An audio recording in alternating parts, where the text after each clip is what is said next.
My name is Etai Nahir, and I'm in Mr. Freeman's Period 2 class, and today I'll be talking about how internet censorship hinders the fairness of government.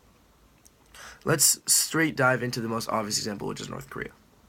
In North Korea, most of the country does not have access to internet, and those who do have access, which are the highest elites, is very, very censored. This means that North Korea has the ability to make blasphemous lies. They have the ability to make claims saying that the regime is better than any other regime, and basically when they make these claims, they have so much more power because the opposition is much less when everyone thinks that they're the best in the world. In North Korea is the world. They don't know anything that goes outside.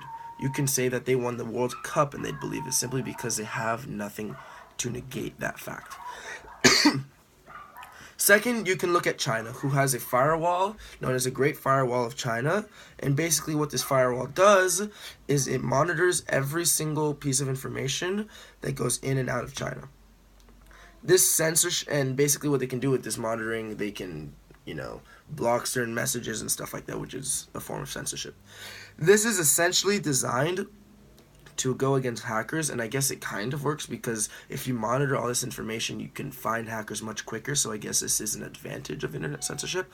However, the internet censorship the negative effects are so much greater because it is such an infringement of privacy, and that is a attack on human rights.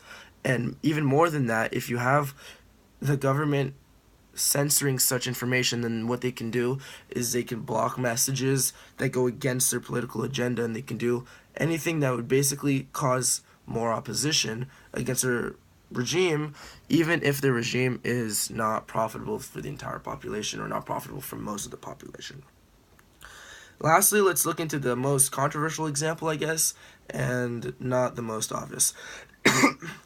In America, we have a constitution. In the constitution, it says that we have the freedom of press, meaning that internet censorship should basically be null, meaning that we shouldn't have any based on our constitution. However, obviously we do.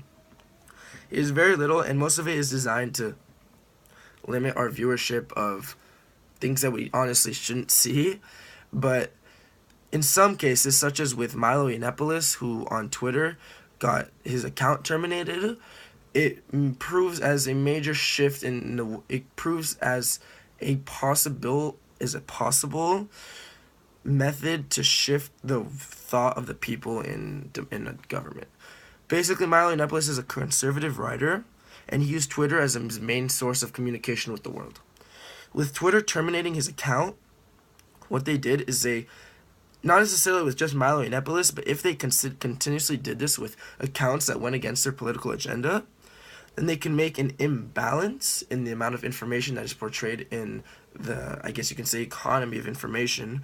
And basically what this will do is it'll cause more support for the political agenda that they support. And let's, for example, say that Twitter is a liberal media source, and they did this to conservative writers.